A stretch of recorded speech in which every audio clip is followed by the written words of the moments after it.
والشكر علينا ما دام لله دام. Bismillahirrahmanirrahim. Sadaqallahul azim. Dunia umat Islam ini luar biasa perkembangannya, teman-teman sekalian. Sudah tidak stagnan dalam tradisinya, dia sudah advance, dia sudah berkembang luar biasa. Upamanya begini, di dalam struktur identifikasi kualitas manusia di zaman dahulu itu yang paling dihormati orang yang pertama adalah kaum Brahmana. Itu kalau kita nyebut secara sehari itu orang bijak. Orang bijak. Tidak hanya pandai, tapi orang bijak. Orang yang memiliki wise people, wise old men. Gitu. Kedua baru orang pinter, kaum sarjana. Termasuk di sini adalah tidak hanya intelektual, tapi teknolognya. Jadi kalau dulu kita sebut undagi atau empu. Kemudian yang dihormati yang ketiga oleh masyarakat adalah orang kuat. Orang yang dukdeng, yang sakti mondroguno, ora tedas tapak paluning pande, pendekar-pendekar. Orang-orang yang dahsyat, memiliki kekuatan. Nah yang keempat yang dihormati orang adalah orang yang berkuasa. Yang memiliki otoritas atas masyarakat, atas rakyat. Tentu saja orang berkuasa ini biasanya juga orang pandai dan juga orang yang kuat, yang dukdeng. Kemudian di bawahnya baru orang kaya. Jadi orang kaya itu dihormati paling bawah. Meskipun kaya tapi kalau tidak pandai juga tidak begitu dihormati. Meskipun kaya tapi kalau tidak kuat juga kurang dihormati. Meskipun kaya kalau tidak kuasa juga tidak dihormati. Meskipun kaya, tapi kalau tidak punya kebijakan, tidak punya kearifan juga tidak dihormati. Maka di zaman kakek nenek moyang kita dulu, leluhur-leluhur kita, ada urutan vertikal itu. Orang bijak, orang pinter, orang kuat, orang kuasa, dan orang kaya. Sekarang ini ada dua fenomena. Di masyarakat modern ini yang paling dihormati adalah yang nomor 5 tadi.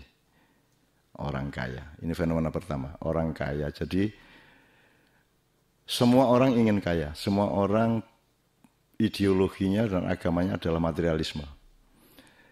Jadi 5 yang lain tadi, 4 yang lain di luar yang kaya itu melakukan kepandaiannya juga untuk kaya. Mendayagunakan kesarjanaannya juga untuk kaya. Caranya adalah nyantol ke orang berkuasa, tujuannya untuk kaya. Orang kuat juga begitu. Bergabung dengan orang yang berkuasa, tujuannya untuk kaya. Yang tela-telo adalah orang yang dulu dijunjung nomor 1, yaitu orang bijak. Orang bijak ini tidak mau ikut berkuasa, karena dia bijak. Tidak mengandalkan kepandaian, karena bijak. Juga tidak mengandalkan kekuatan, karena dia orang bijak. Juga tidak membanggakan kekuasaan dan tidak mencari kekuasaan, karena dia orang bijak. Ini fenomena pertama. Kalau Anda ingin menganalisis keadaan negara kita dan masyarakat kita dan bangsa kita, Anda coba bikin simulasi dari 5 yang pertama dengan 5 yang kedua yang terbalik tadi. Seluruh mekanisme yang terjadi selama ini adalah bagaimana orang pinter bergabung dengan kekuasaan, orang kuat bergabung untuk berkuasa, dan lain sebagainya. Tapi tujuannya adalah untuk kaya. Sementara kaya itu di zaman dahulu misalnya di zaman Mojopahit aja itu orang kaya itu diletakkan di yang terakhir. Maka ketika Islam datang dibawa oleh saudagar atau pedagang tidak bisa populer di sini. Di zaman lalu Islam itu bisa diterima karena yang membawa adalah orang yang pertama, yaitu orang bijak, kaum Brahmana, para pandita atau resi, atau kalau sekarang ulama. Nah, alhamdulillah ulama sekarang juga punya partisipasi besar terhadap kekayaan. Jadi mereka juga sangat berorientasi dan bersaing secara positif dengan masyarakat yang lain, dengan kelompok lain untuk juga kaya. Sehingga menteri yang ngurusin agama pun bisa masuk penjara karena urusan kekayaan itu. Nah, fenomena yang kedua adalah populer, masyhur, terkenal. Sebenarnya orang masyhur, orang terkenal, orang populer itu kan akibat. Karena kamu hebat, maka kamu terkenal. Karena kamu baik, maka kamu terkenal. Karena kamu berkuasa, maka kamu terkenal. Karena kamu kaya, maka kamu terkenal. Jadi yang 5 tadi substansi, tapi kalau terkenal ini bukan substansi, terkenal ini efek, akibat. Tetapi sekarang terkenal ini menjadi substansi. Gitu. Sehingga sekarang seseorang bisa menjadi pejabat tinggi hanya karena dia terkenal. Seseorang bisa menjadi anggota parlemen hanya karena dia terkenal. Jadi kita sudah menambah kekayaan peradaban yang luar biasa.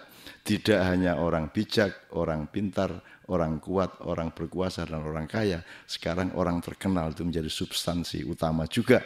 Jadi yang penting kalau nanti Anda milih siapa-siapa lagi dari lurah sampai presiden, yang penting dia terkenal. Dan terkenal itu pasti adalah karena media. Maka ulama-ulama media ini kemudian menentukan strukturnya sendiri.